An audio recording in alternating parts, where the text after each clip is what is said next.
নমস্কার। এসএফআই উত্তর দিনাজপুর জেলা কমিটির পেজ থেকে যে অনলাইন ক্লাসেসের ব্যবস্থা করা হয়েছে, তো আজ আমার ক্লাসেস এডুকেশন মানে শিক্ষা বিজ্ঞানের দ্বাদশ শ্রেণীর জন্য 12-এর জন্য আমি যে ক্লাসটা নিতে চলেছি সেটা হচ্ছে শিখন কৌশল।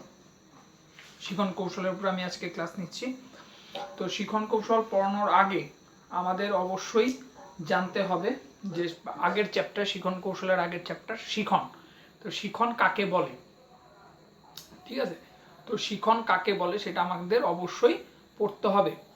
তো সেই ক্ষেত্রে প্রথমে আমি বলে রাখি শিখন বলতে কি বোঝো বা শিখন কাকে বলে। তো মানে উত্তর হবে যে অভিজ্ঞতার মাধ্যমে আচরণের পরিবর্তনের প্রক্রিয়াই হলো শিখন।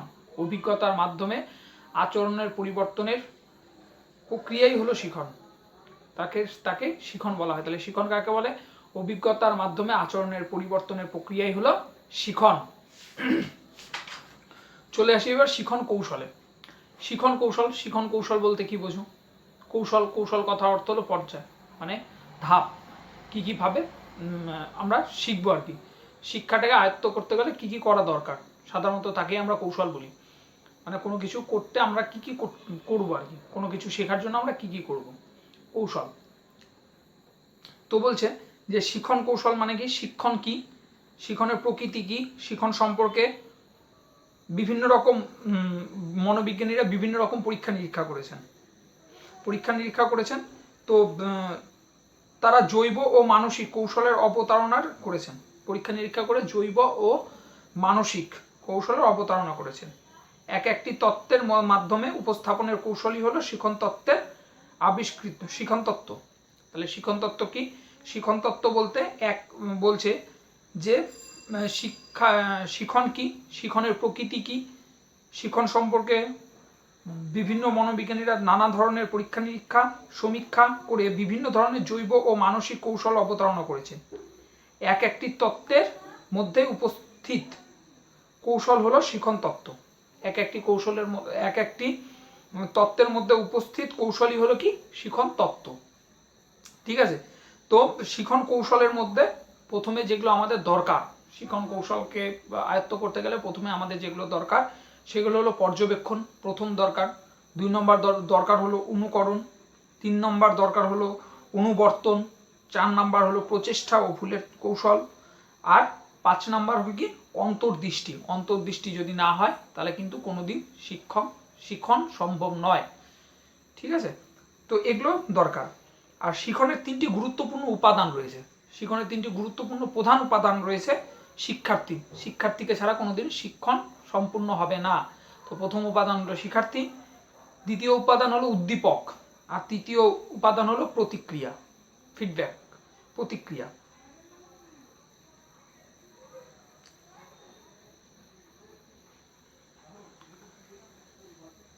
তাই বলছে যে আমাদের মানব জাতি জন্মের পর থেকে একদম মৃত্যুর আগ পর্যন্ত শিক্ষা গ্রহণ করে।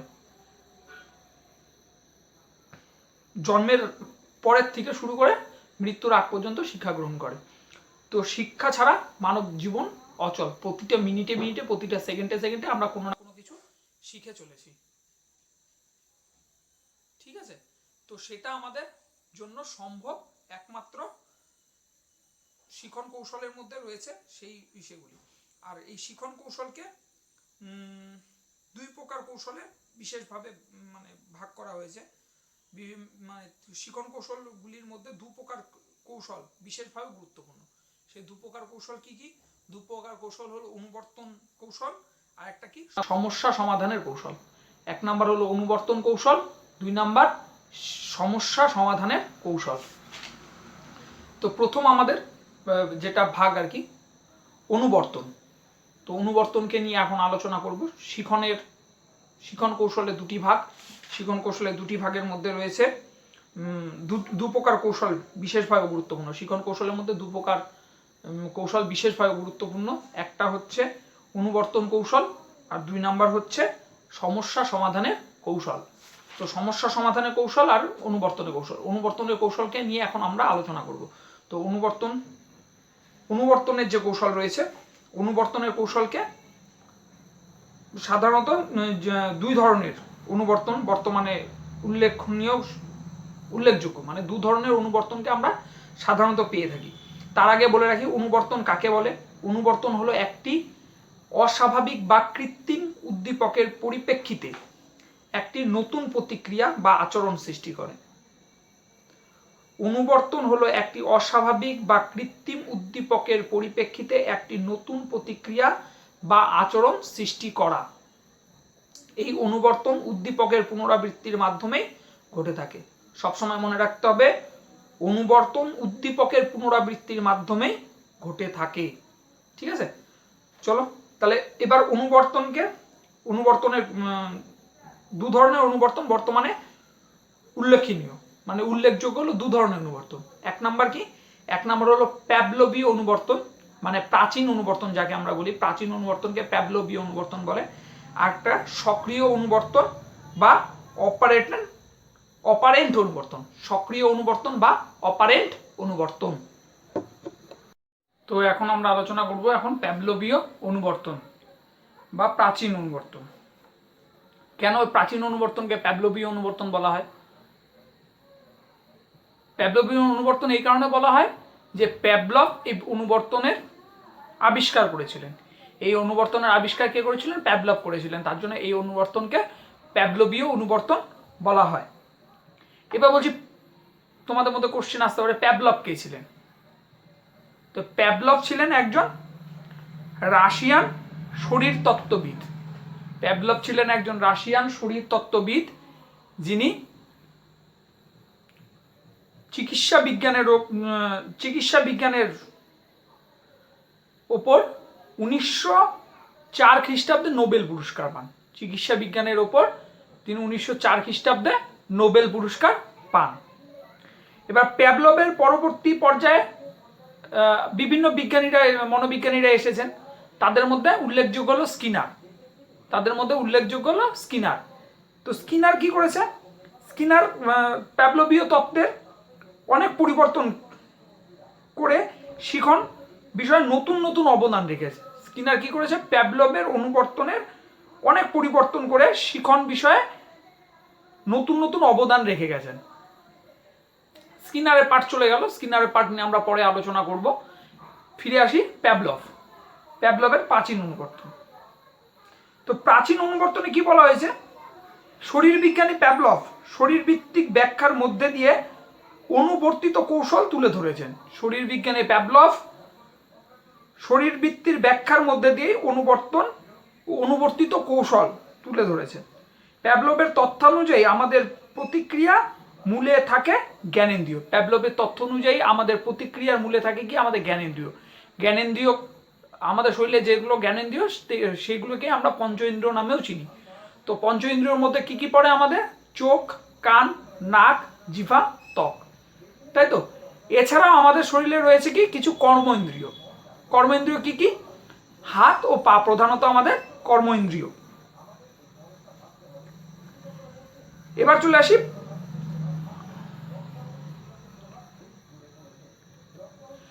তো আমরা জানি কি যে সমস্ত জীব বা প্রাণী পৃথিবীতে জন্মগ্রহণ করে তারা কি অবশ্যই কিছু সহজাত ক্ষমতা বা আচরণ নিয়ে পৃথিবীতে সবাই আসে।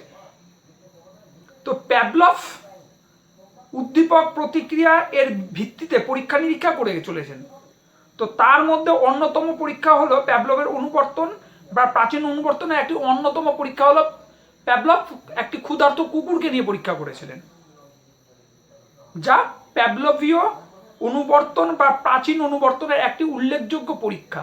তোমাদের পরীক্ষা আসতে পারে যে প্যাভলভীয় অনুবর্তন বা প্রাচীন অনুবর্তনের একটি পরীক্ষা ব্যাখ্যা করো বা আলোচনা করো।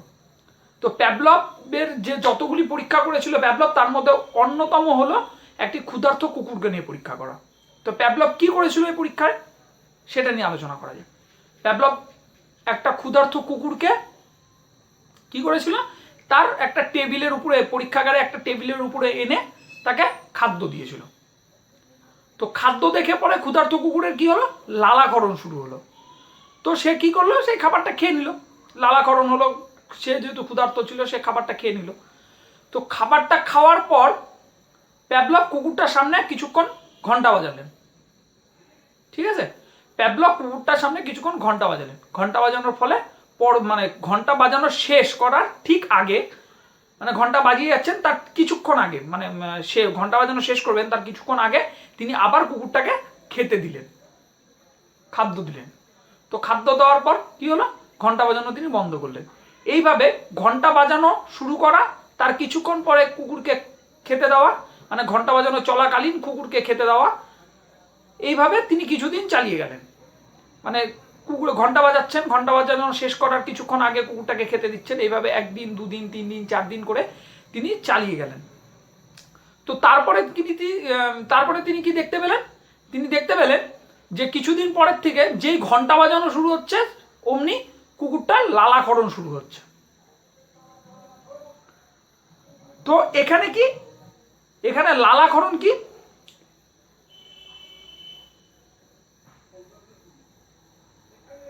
এখানে প্রথমে খাদ্য দেওয়াটা হলো স্বাভাবিক উদ্দীপক। প্রথমে আমরা কুকুরটিকে যে প্যাভলভ খাদ্যটা দিলেন সেটা হলো স্বাভাবিক উদ্দীপক। তারপরে লালাকরণ হলো কি, সাধারণ স্বাভাবিক প্রতিক্রিয়া, মানে খাদ্য দেওয়াটা সাধারণ উদ্দীপক, আর লালাকরণ হলো খাদ্য দেওয়াটা স্বাভাবিক উদ্দীপক, আর লালাকরণটা স্বাভাবিক প্রতিক্রিয়া। সেম একই রকমভাবে ঘন্টা বাজানোটা একটি ঘন্টার ধ্বনির জন্য কুকুরটির মধ্যে যে স্বাভাবিক সজাগভাবে দেখা গেল সেটি হলো তার স্বাভাবিক প্রতিক্রিয়া। আবার ঘন্টা বাজানোর ফলে, মানে খাদ্য দেওয়ার ফলে যে ঘন্টা বাজানো হলো, ঘন্টা বাজানোর ফলে আমরা সাধারণত দেখি যে কুকুরের সামনে যদি আমরা ঘন্টা বাজাই বা কোনো একটা আওয়াজ করি, তো স্বাভাবিকতই কুকুর তার দুটা কান খাড়া করে নিয়ে চারদিকটা দেখেন একটা চঞ্চলতা ভাব সৃষ্টি হয়। তো ঘন্টা বাজানোর ফলেও কুকুরের মধ্যে যে চঞ্চলতার ভাবটা সৃষ্টি হলো সেটাও তার হলো স্বাভাবিক প্রতিক্রিয়া। তাহলে প্যাভলভ তা একটি কুকুরকে ঘন্টা বাজানোর খাবার দিলেন, প্রথমে খাবার দেওয়ার পর তার লালাকরণ হলো, তারপরে কিছুক্ষণ পর তিনি ঘন্টা বাজানো শুরু করলেন। ঘন্টা বাজানোর ফলে কুকুরটি কী করলো, সজাগ হয়ে আশপাশ দেখে নিল, যে ঘন্টা বাজানো বন্ধ করার ঠিক কিছুক্ষণ আগে আবার কুকুরটিকে তিনি খাবার দিলেন। তো এরভাবে খাবার দিতে দিতে, ঘন্টা বাজানোর পূর্বে খাবার দিতে দিতে দেখলেন যে কিছু দিন পরে সে ঘন্টা বাজানো শুরু করা মানে কুকুরটার লালাকরণ হওয়া শুরু হলো। তো এই পরীক্ষার মধ্যে আমরা কি পেলাম, খাবার দেওয়াটা আমাদের স্বাভাবিক উদ্দীপক, আর হলো লালাকরণটা স্বাভাবিক প্রতিক্রিয়া, আর হলো ঘন্টা বাজানোটা ঘন্টার ধ্বনির জন্য যে ঘন্টার ধ্বনির জন্য যে কুকুর যে মানে একটু চঞ্চলতা ভাব সৃষ্টি হলো, সেটাও কি স্বাভাবিক প্রতিক্রিয়া। এখানে অনুবর্তনের ফলে একটা কি নতুন আচরণ সৃষ্টি হলো। কি নতুন আচরণ, ঘন্টা বাজানোর সঙ্গে সঙ্গেই কুকুরের লালাকরণ, এটা একটা নতুন আচরণ সৃষ্টি হলো।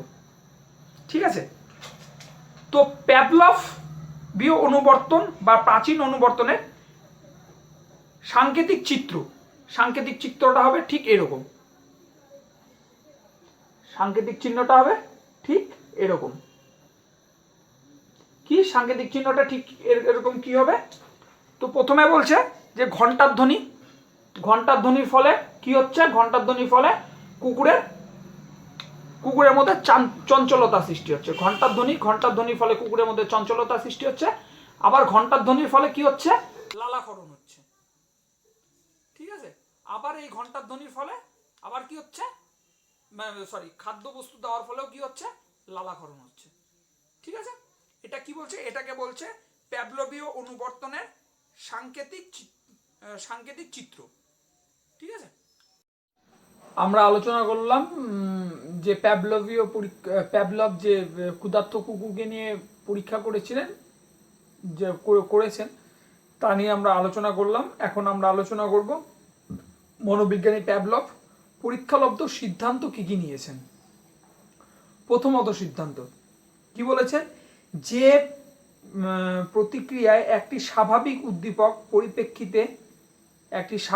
উদ্দীপকের পরিপ্রেক্ষিতে নতুন প্রতিক্রিয়া সৃষ্টি হয় তাকেই বলে অনুবর্তন।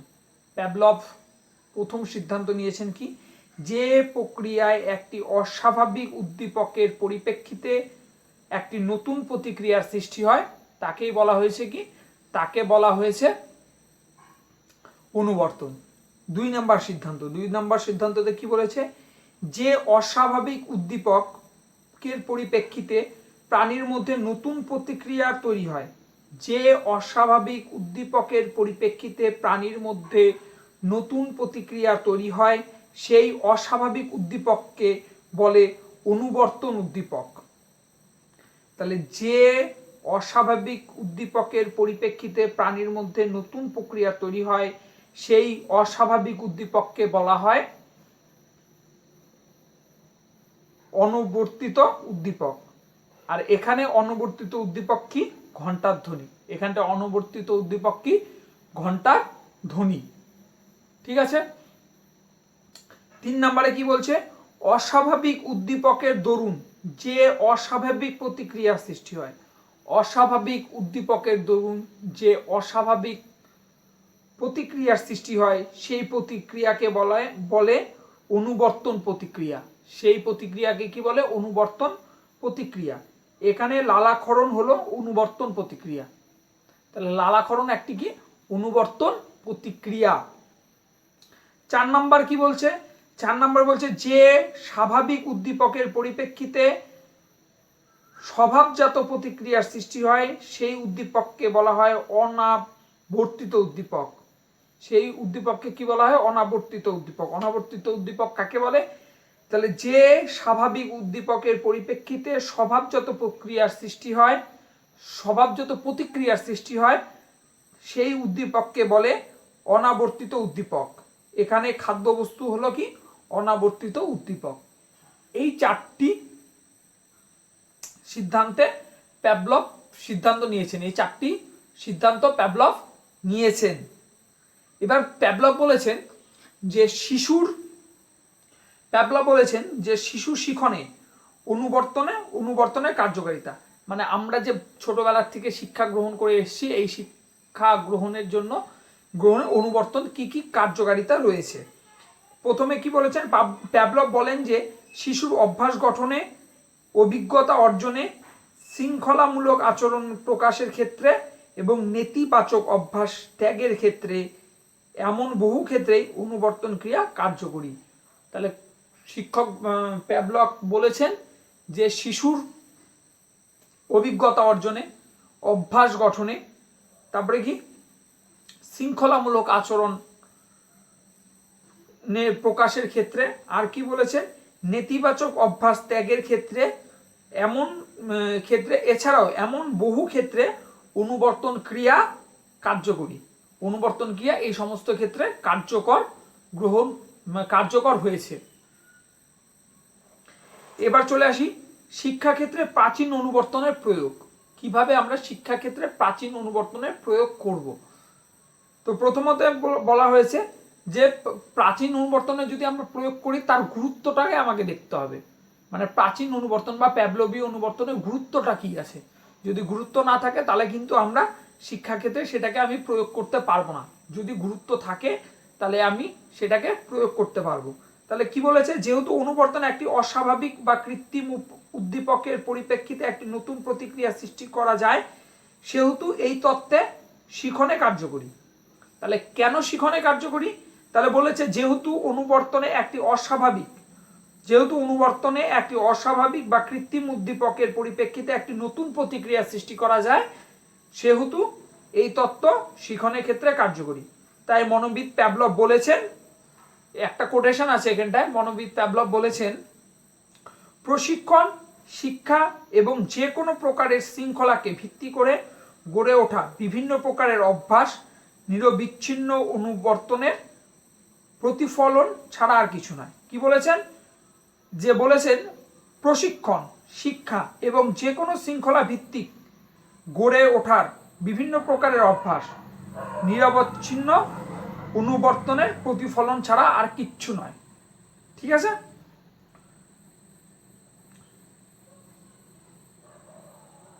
এই হলো অনুবর্তনের গুরুত্ব, যার ফলে আমরা কি করতে পারবো, যে শিক্ষাক্ষেত্রে প্রাচীন অনুবর্তনকে আমরা প্রয়োগ করতে পারবো।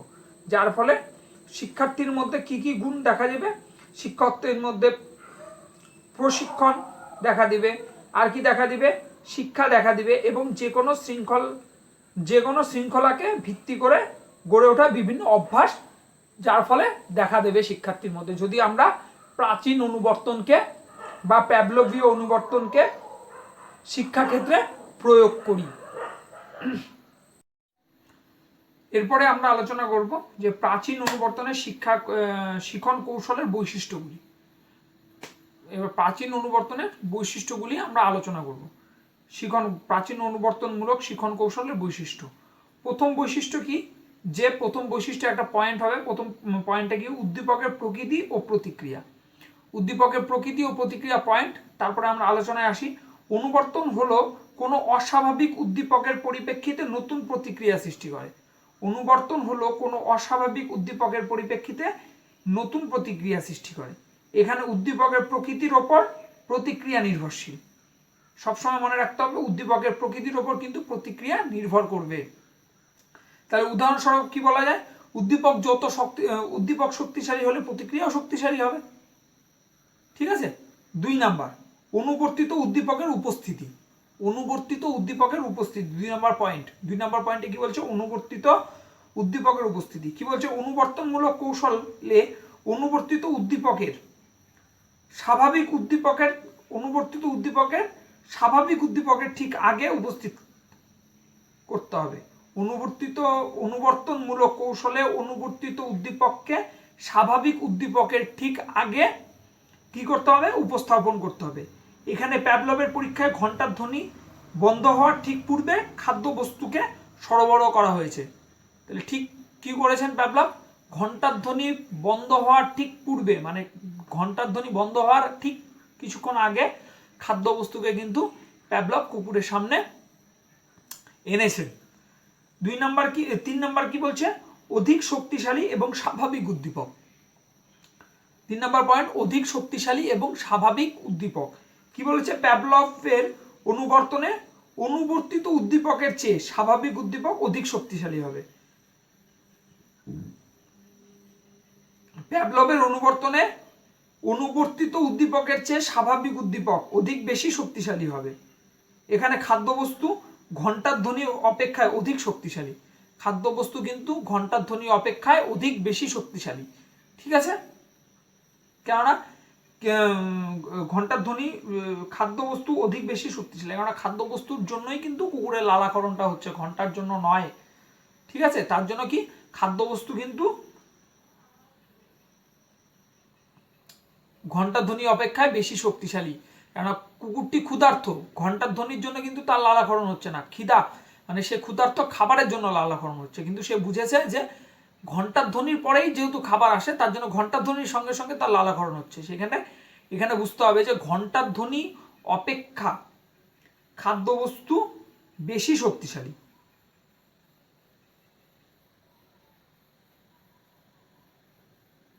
ঠিক আছে। তারপরে চলে আসো 4 নাম্বার পয়েন্টে চলে আসো। 4 নাম্বার পয়েন্টে হলো উদ্দীপক নির্বাচন। সবসময় উদ্দীপককে আমাকে নির্বাচন করতে হবে। উদ্দীপক যদি আমি নির্বাচন না করতে পারি তাহলে কিন্তু হবে না। উদ্দীপক নির্বাচনের ক্ষেত্রে কি করতে বলছে? অনুবর্তন যদি একাধিক উদ্দীপক উপস্থিত হয়, অনুবর্তনে যদি একাধিক উদ্দীপক উপস্থিত হয় তাহলে উদ্দীপকের প্রকৃতি দেখে ব্যক্তি বা প্রাণী সেই উদ্দীপকটি নির্বাচন করবে, যেটি সহজ অনুবর্তিত হবে। অনুবর্তনে যদি একাধিক উদ্দীপক উপস্থিত হয় তাহলে উদ্দীপকের প্রকৃতি দেখে ব্যক্তি বা প্রাণী সেই উদ্দীপকটি নির্বাচন করবে, যেটি সহজ অনুবর্তিত হবে। ঠিক আছে। 5 নাম্বার কি বলছে? অনুবর্তনের পৃথকীকরণ বা সামান্যীকরণের ক্ষমতা। মানে বলছে অনুবর্তনের পৃথকীকরণ বা সামান্যকরণের ক্ষমতা। এটা একটা পয়েন্ট। কি বলছে? অনুবর্তনের দ্বারা প্রতিক্রিয়া বা আচরণের পৃথকীকরণ বা সামান্যীকরণ করা যায়। কি বলছে? অনুবর্তন দ্বারা প্রতিক্রিয়া বা আচরণের পৃথকীকরণ বা সামান্যীকরণ করা যায়। অবশ্যই এটা আমাদের করতে হবে। ঠিক আছে। এই গেল আমাদের প্যাভলভীয় অনুবর্তন বা প্রাচীন অনুবর্তনের বৈশিষ্ট্য, শিক্ষা কৌশলের বৈশিষ্ট্য আমরা আলোচনা করলাম। এরপরে আমরা চলে আসি কি? টেলিস্কোপিক টেলিস্কোপিক অনুবর্তনের গুরুত্ব। টেলিস্কোপিক অনুবর্তনে কি বলা হয়েছে? টেলিস্কোপিক অনুবর্তনের গুরুত্ব কি? টেলিস্কোপিক অনুবর্তনে বলা হয়েছে যে শিক্ষাবিদগণের ও মনোবিদগণের বিশ্বাস যে প্যাভলভ প্রবর্তিত অনুবর্তন প্রতিক্রিয়ার যথার্থ প্রয়োগের ফলে নিম্নলিখিত ক্ষেত্রগুলিতে শিক্ষার্থীদের যথার্থ আত্মপ্রকাশ ও আত্মবিকাশ ঘটবে। কি বলেছে? শিক্ষাবিদগণ ও মনোবিদগণ বিশ্বাস করেন যে প্যাভলভ প্রবর্তিত অনুবর্তন প্রতিক্রিয়া যথার্থ প্রয়োগের ফলে, প্যাভলভ প্রবর্তিত অনুবর্তন প্রতিক্রিয়া যদি যথার্থভাবে প্রয়োগ করা যায় ফলে তাহলে শিক্ষার্থীদের যথার্থ আত্মপ্রকাশ ও আত্মবিকাশ ঘটবে। ঠিক আছে, এবার কিভাবে আত্মবিকাশ ঘটবে তা নিয়ে একটু আলোচনা করি। 1 নাম্বার কি? শৃঙ্খলাবোধ জাগরণ হবে ও সু অভ্যাস গঠন হবে। প্যাভলভ প্রথমে বলেছিলেন সে শিশু শিক্ষার ক্ষেত্রে, পরবর্তীতে বিভিন্ন অনেক মনোবিদ ও বিজ্ঞানীরা তা মেনে নিয়েছেন। কি মেনে নিয়েছেন? যে প্যাভলভীয় অনুবর্তন যদি শিক্ষাক্ষেত্রে প্রয়োগ করা যায় তাহলে শৃঙ্খলাবোধের জাগরণ ও সু অভ্যাস ঘটবে। ঠিক আছে। 2 নাম্বার কি? ভাষা শিখনের ক্ষেত্রে অনুবর্তন প্রতিক্রিয়া সুফল হয়, মানে ফলপ্রসূ। ঠিক আছে, ভাষা শিখন, যে কোনো ভাষা শিখনের ক্ষেত্রে অনুবর্তনের প্রতিক্রিয়া ফলপ্রসূ হয়। 3 নাম্বার কি বলছে? পুনরাবৃত্তিমূলক শিখনের ক্ষেত্রে যেমন নামতা মুখস্থ করা, পুনরাবৃত্তিমূলক শিখনের ক্ষেত্রে যেমন নামতা মুখস্থ করা, বানান করা প্রভৃতি ক্ষেত্রে অনুবর্তনের কৌশল প্রয়োগ করা হয়। নামতা মুখস্থ করতে এবং বানান শিখতে আমরা কিন্তু অনুবর্তনকে কি করি? অনুবর্তন কৌশলকে কিন্তু আমরা প্রয়োগ করে থাকি। তারপর বলছে সমাজবদ্ধ জীব হিসাবে সামাজিকতার মনোভাব গড়ে তুলতে অনুবর্তন কৌশল প্রয়োগ করলে সুফল পাওয়া যায়। কি বলছে? আমরা যেহেতু মানুষ কি একটা সামাজিক জীব, তো সামাজিক জীবের সমাজে থাকতে গেলে আমাদের সমাজবদ্ধ ভাবে থাকতে হবে। সমাজবদ্ধ জীব হিসাবে সামাজিকতার মনোভাব গড়ে তুলতে অনুবর্তনের কৌশল প্রয়োগ করলে সুফল পাওয়া যায়। ঠিক আছে, এই গেল আমাদের প্রাচীন অনুবর্তন বা অনুবর্তন কৌশল। এর আগে আমরা আলোচনা করেছিলাম স্কিনারকে নিয়ে, কিছুটা সময়ের জন্য আমরা স্কিনারকে নিয়ে আলোচনা করেছিলাম। এখন আমরা আসি স্কিনারের পার্ট, স্কিনারকে নিয়ে আলোচনা করব। এবার স্কিনার কি বলেছে? স্কিনার অনুবাদ করেছে অপারেট অনুবর্তন বা সক্রিয় অনুবর্তনকে। অপারেট অনুবর্তন বা সক্রিয় অনুবর্তনকে। স্কিনার হলেন সক্রিয় অনুবর্তন বা অপারেট অনুবর্তনের আবিষ্কারক। স্কিনার হলেন সক্রিয় অনুবর্তন বা অপারেট অনুবর্তনের আবিষ্কারক। এবার স্কিনারও এই অনুবর্তনকে নিয়ে কিছু পরীক্ষা নিরীক্ষা করেছেন। তার মধ্যে এবার আমাদের স্কিনারের অপারেট অনুবর্তনের পরীক্ষা, তোমাদের পরীক্ষা এটাও আসতে পারে, স্কিনারের অপারেট অনুবর্তনের পরীক্ষা আলোচনা করো। তাহলে স্কিনার এই অপারেট অনুবর্তনের পরীক্ষার মধ্যে প্যাভলভ যেমন একটি কুকুরকে নিয়ে পরীক্ষা করেছেন, স্কিনার তেমন একটি ইঁদুরকে নিয়ে পরীক্ষা করেছেন। স্কিনার একটি বক্স আবিষ্কার করেছিলেন যার নাম স্কিনার বক্স। স্কিনার একটি বক্স আবিষ্কার করেছিলেন যার নাম কি? Skinner box. সেই বক্সের মধ্যে স্কিনার কি করেছেন? সেই বক্সের মধ্যে একটি ক্ষুধার্ত ইঁদুরকে তিনি রেখে দিয়েছিলেন। সেই বক্সের নাম দেওয়া হয়েছিল স্কিনার বক্স। ঠিক আছে, তো সেই বক্সে স্কিনার কি করেছে? একটি ক্ষুধার্ত ইঁদুরকে রেখে দিয়েছে। তার পরিচালনা দেখার জন্য তিনি কিছু ইলেকট্রিক সিস্টেম বা বৈদ্যুতিক সরঞ্জামও তার মধ্যে রেখেছিলেন। তিনি তার মধ্যে কি করেছিলেন? কিছু বৈদ্যুতিক সরঞ্জামও রেখেছিলেন। তো স্কিনার একটি ইঁদুরকে তার মধ্যে রেখে দিলেন। রেখে দেওয়ার পর সেই ক্ষুধার্ত ইঁদুরকে কি করলেন? প্রথম পর্যায়ে মনোবিদ স্কিনার তাকে সেই ইঁদুরের সামনে প্রথম পর্যায়ে মনোবিদ স্কিনার বোতামে বা লিভারে কোনো রকম চাপ না দিয়ে, মানে সেই বক্সের মধ্যে কিছু সরঞ্জাম, বৈদ্যুতিক সরঞ্জাম করেছিলেন, যেমন একটা বক্স সুইচ, সেই সুইচটা টেপা যাবে, অন অফ হবে, এরকম কিছু সিস্টেম তার বক্সের মধ্যে ছিল। তো তিনি কি করেছিলেন? প্রথম পর্যায়ে তিনি মনোবিদ যে পরীক্ষা নিরীক্ষা করছেন, প্রথম পর্যায়ে তিনি করেছিলেন যে স্কিনার বোতাম বা লিভার মানে বোতাম বা সুইচ, সেই সুইচটাকে না টিপেই সরাসরি বাক্সের মধ্যে মধ্যস্থিত টেতে একটি খাদ্য দিয়েছিলেন। ক্ষুধার্ত ইঁদুর তখন সরাসরি টেতে রাখা খাদ্যবস্তু খায় এবং বাক্সটির সঙ্গে ইঁদুরটির প্রাথমিক যোগসূত্র শুরু হয়। তাহলে প্রাথমিক যোগসূত্র কিভাবে শুরু হয় বাক্সটির মধ্যে, যেহেতু বাক্সটির মধ্যে ইঁদুরটাকে রেখেছিলেন, যে প্রথমে তিনি কোনো বৈদ্যুতিক সরঞ্জাম বা সুইচ না টিপে সরাসরি ইঁদুরটিকে খেতে দেন, ইঁদুরটি খায়, যার ফলে বাক্সটির সঙ্গে ইঁদুরের একটি সম্পর্ক তৈরি হয়। ঠিক আছে। দ্বিতীয়ত কি বলছে, দ্বিতীয় পর্যায়ে অন্য একদিন স্কিনার নিজে বোতাম বা সুইচে টিপ দিয়ে টেটিতে খাদ্যবস্তু আনলে ক্ষুধার্ত ইঁদুরটি তা খায় এবং বাক্সটি সম্বন্ধে বিশেষভাবে তার মধ্যে কি একটা জ্ঞান সৃষ্টি হয় ইঁদুরটির মধ্যে। 3 নম্বরে কি বলছে, তৃতীয় পর্যায়ে মনোবিজ্ঞানী স্কিনার ওই ক্ষুধার্ত ইঁদুরটিকে বাক্সের মধ্যে ঢুকিয়ে পর্যবেক্ষণ করতে থাকেন। বাক্সের মধ্যে খাদ্য না পেয়ে ইঁদুরটি কি ছটফট করতে থাকে, বিভিন্ন রকম প্রতিক্রিয়া করতে থাকে। এইভাবে নানা প্রকারের অনুসন্ধানমূলক প্রক্রিয়া করতে করতে টেটি শুকতে গেলে হঠাৎ লিভার বা বোতামে চাপ পড়ে, ফলে খাদ্যবস্তু টের উপরে চলে আসে এবং ইঁদুরটি খাদ্য গ্রহণ করে।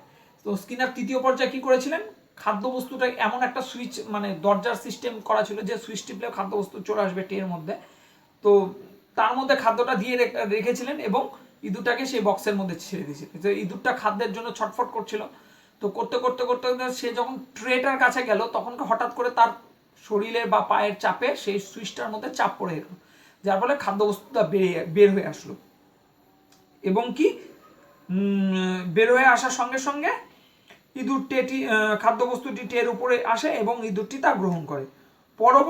পরবর্তী পর্যায়ে মানে 3টা পর্যায়ে তিনি পরীক্ষা করলেন, পরবর্তী পর্যায়ে এবার তিনি দেখবেন যে কিভাবে হয়।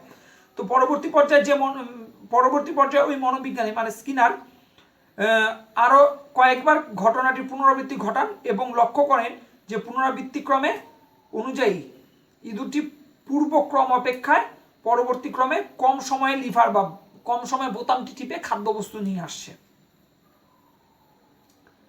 টেতে নিয়ে আনতে সক্ষম হচ্ছে। ক্রমে সক্রিয়তা বৃদ্ধি পাওয়ায় ইঁদুরটি সরাসরি মানে এইভাবে করতে করতে করতে করতে ইঁদুরের মধ্যে একটি মানে ইঁদুরের মধ্যে একটি কি বলবো ইঁদুরের মধ্যে একটি স্পিরিট চলে আসে যে পরবর্তীতে তাকে দেওয়ার সঙ্গে সঙ্গে সে সেই সুইচটার মধ্যে টিপছে এবং খাবারটা চলে আসছে, সে খাচ্ছে। ঠিক আছে। ইঁদুরটি তার সক্রিয়তা প্রবৃত্তির দ্বারা চালিত হয়ে শিখন কৌশল আয়ত্ত করতে থাকে, মানে ইঁদুরটি শিখন কৌশল আয়ত্ত করে নিল যে সুইচটা টিপলে পরে আমি খাবার পাবো, সেটা ইঁদুরের মধ্যে চলে আসলো, নতুন প্রতিক্রিয়া বা আচরণ করছে। মানে কি যে তারপরে সে জেনে গেল যখনই যে সুইচটা টিপলে আমি খাবারটা পাবো, তার ফলে কি করছে নতুন প্রতিক্রিয়া বা নতুন আচরণ সে করা শুরু করলো, মানে কি সে সুইচে টিপলো এবং খাদ্যবস্তু সে পেয়ে গেল। যে সাংকেতিক চিহ্নে অপারেন্ট অনুবর্তনের রূপ, সাংকেতিক চিহ্নে কি বলছে, এবার আমি যেমন প্যাভলোভীয় অনুবর্তনের একটি সাংকেতিক চিহ্ন তুলে ধরেছিলাম, সেম একই রকম ভাবে আমি তুলে ধরছি। বোঝা যাচ্ছে না, আমি তা বলে দিচ্ছি যে না বোঝা গেল।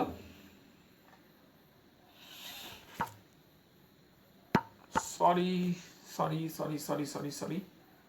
বোঝা যাচ্ছে না, ঠিক আছে ছেড়ে দাও, বোঝা যাচ্ছে না। বলছে অনির্দিষ্ট উদ্দীপক কি খাদ্য প্রত্যাশা, মানে কি ইঁদুরটি ক্ষুধার্ত ছিল, ওর থেকে গেল কোথায় প্রতিক্রিয়া, মানে লিভারের চাপ বা সুইচে সে চিপ মারলো। তারপরে তৃতীয়ত গেল কি উদ্দীপক মানে খাদ্যবস্তু সে পেল, মানে উদ্দীপক। তারপরে হলো চতুর্থ থেকে হলো কি প্রতিক্রিয়া, মানে কি সে খাদ্যবস্তু পাওয়ার সঙ্গে সঙ্গে কি করলো, সে খাদ্য গ্রহণ করলো। ঠিক আছে। এই গেল স্কিনারকে নিয়ে আলোচনা। এবার হলো পরবর্তী পর্যায়ে মনোবিদ স্কিনার বহু পরীক্ষা নিরীক্ষার পর 1938 খ্রিস্টাব্দে 2টি শ্রেণীর আচরণের কথা বললেন, সেগুলি হলো রেসপন্ডেন্ট এবং অপারেন্ট। তিনি 1938 খ্রিস্টাব্দে বিভিন্ন পরীক্ষা নিরীক্ষার পর তিনি 1938 খ্রিস্টাব্দে 2টি শ্রেণীর আচরণের কথা বললেন, সেটি কি একটি হলো রেসপন্ডেন্ট, একটি অপারেন্ট। রেসপন্ডেন্ট মানে রেসপন্ড করছে, আর একটা অপারেন্ট করছে মানে নিজে বের করে নিচ্ছে। দুটি আচরণের কথা স্বীকার করলেন। তার মধ্যে প্রথমটি হলো রেসপন্ডেন্ট। রেসপন্ডেন্ট কি? রেসপন্ডেন্ট হলো যে জাতীয় আচরণ নির্দিষ্ট বস্তুধর্মী উদ্দীপকের পরিপ্রেক্ষিতে সৃষ্টি হয় তাকেই বলা হয় রেসপন্ড। যেমন প্যাভলোভীয় অনুবর্তনে, প্যাভলোভীয় অনুবর্তন কি? রেসপন্ডেন্ট। ঠিক আছে, রেসপন্ডেন্ট কি বলছে? যে জাতীয় আচরণের নির্দিষ্ট বস্তুধর্মী উদ্দীপকের পরিপ্রেক্ষিতে সৃষ্টি হয় তাকে রেসপন্ডেন্ট বলা হয়েছে, যেটা আমরা পড়েছি প্যাভলোভীয় অনুবর্তন। আর 2 নাম্বার কি? অপারেন্ট। অপারেন্ট কি? যে জাতীয় আচরণ কোনো নির্দিষ্ট বস্তুধর্মী উদ্দীপকের সাহায্যে ঘটে না। কি বলছে? কোনো নির্দিষ্ট বস্তুধর্মী উদ্দীপকের সাহায্যে ঘটে না, প্রত্যাশামূলক উদ্দীপকের পরিপ্রেক্ষিতে হয়। প্রত্যাশামূলক উদ্দীপকের পরিপ্রেক্ষিতে হয় তাকে অপারেন্ট বলা হয়েছে। যেমন স্কিনার একটা ইঁদুরকে সুইচে টিপ মারলে ইঁদুর খাদ্য পাচ্ছে। ঠিক আছে, এবার বলছে যে উল্লেখিত এই 2 প্রকার আচরণের পর স্কিনার 2 প্রকার অনুবর্তন কৌশল তুলে ধরেন। একটি এস টাইপ অনুবর্তন আর একটি আর টাইপ অনুবর্তন। এস টাইপ অনুবর্তন কি? যে অনুবর্তনে যে কোনো বস্তুধর্মী উদ্দীপকের পরিপ্রেক্ষিতে নতুন প্রতিক্রিয়া সৃষ্টি হয় তাকে এস টাইপ অনুবর্তন বলা হয়েছে। কি বলা হয়েছে? যে জাতীয় অনুবর্তনে যে কোনো বস্তুধর্মী উদ্দীপকের পরিপ্রেক্ষিতে নতুন প্রতিক্রিয়া সৃষ্টি হয় তাকে এস টাইপ অনুবর্তন বলা হয়েছে। যেমন প্যাভলোভীয় অনুবর্তন। আর এটা কি? আর টাইপ অনুবর্তন। আর টাইপ অনুবর্তনে কি বলা হয়েছে? যে জাতীয় অনুবর্তন কোনো নির্দিষ্ট উদ্দীপকের পরিপ্রেক্ষিতে ঘটে না, আচরণকারীর উদ্দীপক বিষয় পূর্বের ধারণা থাকে না, প্রত্যাশামূলক উদ্দীপকের পরিপ্রেক্ষিতে ঘটে, তাকে বলা হয়েছে আর টাইপ অনুবর্তন। আর টাইপ অনুবর্তন কাকে বলে? যে জাতীয় অনুবর্তন কোনো নির্দিষ্ট উদ্দীপকের পরিপ্রেক্ষিতে ঘটে না, আচরণকারীর উদ্দীপক বিষয়ে পূর্ব ধারণা থেকে প্রত্যাশামূলক উদ্দীপকের পরিপ্রেক্ষিতে ঘটে, তাকে বলা হয়েছে আর টাইপ অনুবর্তন। তোমাদের পরীক্ষায় আসতে পারে এস টাইপ অনুবর্তন ও আর টাইপ অনুবর্তন। আমি আলোচনা করলাম এস টাইপ অনুবর্তন বা আর টাইপ অনুবর্তন। তোমরা এখান থেকে সেটা তোমরা লিখে নিতে, শুনে নিয়ে তোমরা পরীক্ষা তা লিখতে পারবে। ঠিক আছে,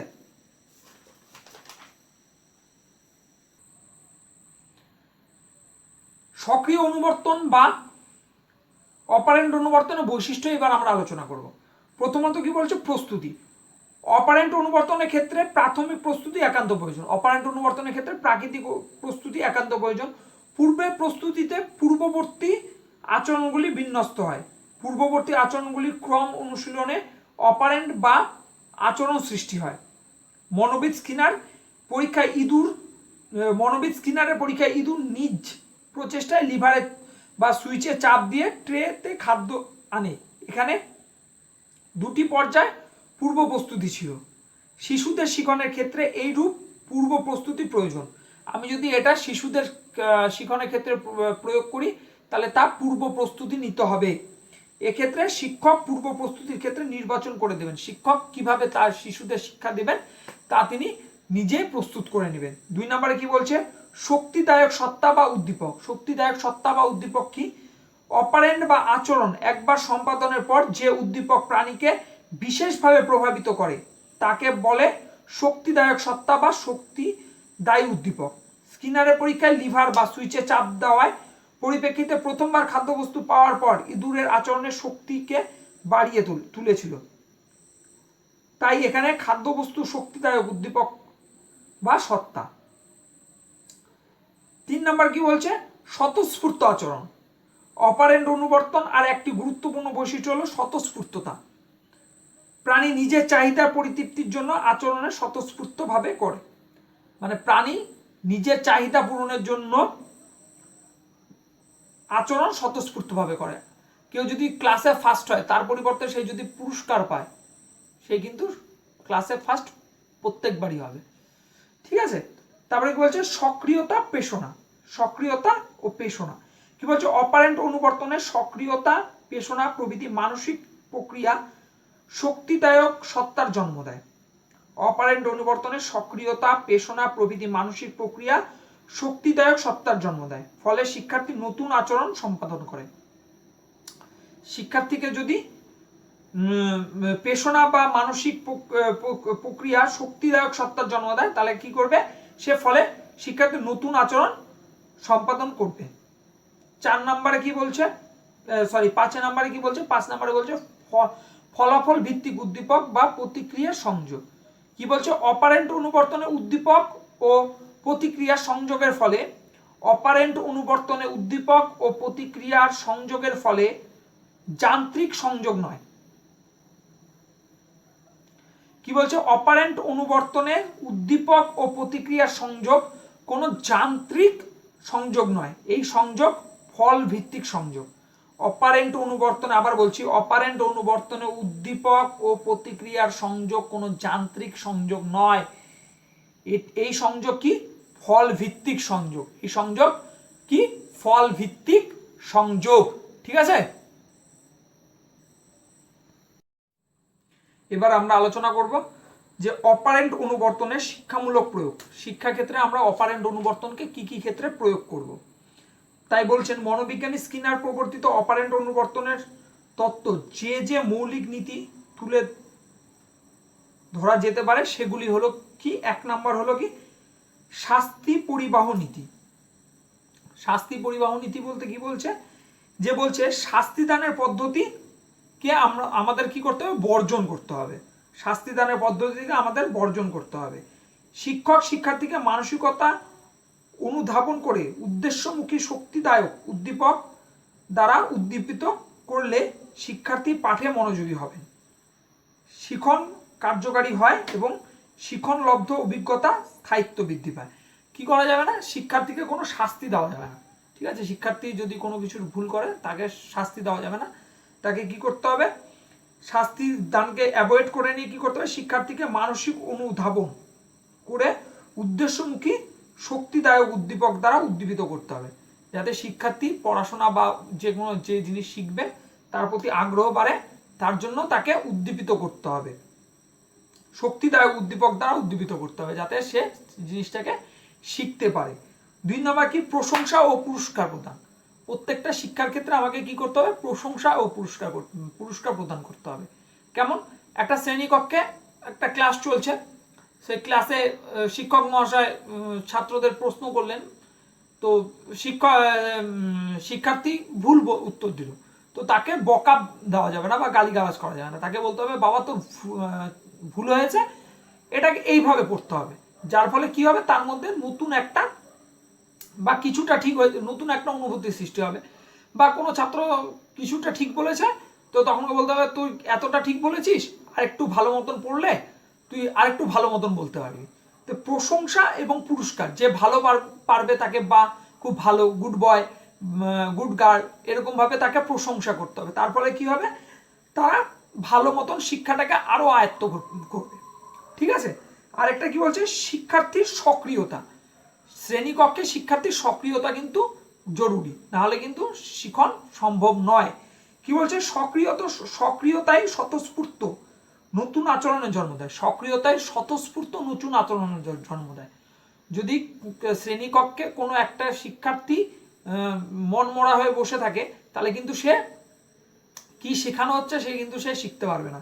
তাহলে তাকে সক্রিয় করতে হবে, সেই মনমরা শিক্ষার্থীকে সক্রিয় করতে হবে। সক্রিয় করলে সে স্বতঃস্ফূর্ত নতুন, তার মধ্যে স্বতঃস্ফূর্ততার জাগরণ ঘটবে, তার ফলে কি নতুন আচরণ তার মধ্যে দেখা দিবে। অর্থাৎ সক্রিয় শিক্ষার্থী নতুন নতুন আচরণ ঘটাবে। তার জন্য কি শ্রেণীকক্ষে শিক্ষার্থীদের মধ্যে সক্রিয়তা আনতে প্রয়োজনীয় পদক্ষেপ গ্রহণ করতে হবে শিক্ষক মহাশয়কে। তাহলে প্রয়োজনীয় পদক্ষেপ কি, প্রথমে আদর্শ শিক্ষক, আদর্শ শিক্ষণ সহায়ক সুসংগত পরিবেশ গঠন করবেন। একজন শিক্ষক শ্রেণীকক্ষে কি শিখন কৌশলকে আয়ত্ত করার মতন একটা শ্রেণীকক্ষ তৈরি করবেন, যেখানে শিক্ষার্থীরা মনোযোগ সহকারে তার পাঠ শুনতে পারে। কি বলছে, আদর্শ শিখন সহায়ক সুসংগত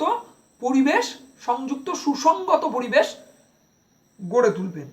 2 নম্বর কি বলছে, আদর্শ পরিবেশে শিক্ষার্থীদের স্বাধীনতা দিতে হবে। যে পরিবেশটা শিক্ষক মহাশয় গঠন করবেন তাতে শিক্ষার্থীদের স্বাধীনতা দিতে হবে, যাতে তারা সক্রিয়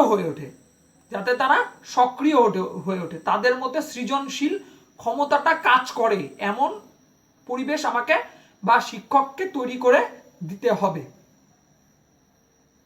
এই হলো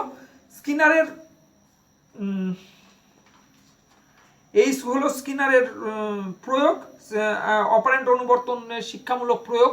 এইভাবে যদি আমি অপারেন্ট অনুবর্তনকে শিক্ষাক্ষেত্রে প্রয়োগ করতে পারি তাহলে আমি কিছু ভালো দিক দেখতে পাবো শিক্ষার্থীদের মধ্যে, তারা শিখতে পারবে ভালো মতন। ঠিক আছে, এবার চলে আসি যে স্কিনারের যে এই যে অনুবর্তন, এই অনুবর্তনকে নিয়ে বিভিন্ন মনোবিদ বিভিন্ন রকম সমালোচনা করেছেন।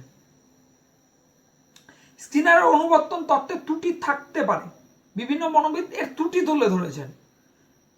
তো স্কিনারের অনুবর্তন তত্ত্বে বিভিন্ন রকম ত্রুটি থাকতেই পারে, ঠিক আছে, কারণ শিখন প্রক্রিয়া অত্যন্ত জটিল। আমরা সবাই জানি শিখন প্রক্রিয়া কিন্তু অত্যন্ত জটিল। আমি যে তোমাদের পড়াচ্ছি আমার ত্রুটি থাকতেই পারে, আমি যে অনলাইনে তোমাদের পড়াচ্ছি তার মধ্যে আমার ত্রুটি কিন্তু থাকতেই পারে, ঠিক আছে। কিন্তু কি বলছে যে শিখন প্রক্রিয়া অত্যন্ত জটিল, ত্রুটি আমার থাকতেই পারে, ঠিক আছে, জটিল। কোনো একটি তত্ত্বের মধ্যে নির্ভুলভাবে সবকিছু ধরে রাখা কঠিন। আমি যে তোমাদের পড়ালাম, আমি এর মধ্যে কিন্তু যে সবকিছু নির্ভুলভাবে তোমাদের পড়ালাম তা কিন্তু না, ঠিক আছে, এর মধ্যে ভুল থাকতেই পারে, আমার অজান্তে ভুল হয়ে গেছে, হয়তো ভুল থাকতেই পারে, ঠিক আছে। তাই উল্লেখিত ত্রুটিগুলি থাকা সত্ত্বেও স্কিনারের অপারেন্ট অনুবর্তনের বিস্তৃতি আজ ব্যাপক বা ফল সুদূর প্রসারিত। মানে স্কিনারের অপারেন্ট অনুবর্তন কিন্তু আজকে শ্রেণীকক্ষে বেশি লক্ষ্য করা যায়, ঠিক আছে। তো আজকে আমি এ পর্যন্ত পড়ালাম, এর পরের দিন আলোচনা করব সমস্যা সমাধান, ঠিক আছে, সমস্যা সমাধান নিয়ে এর পরের দিন আলোচনা করব।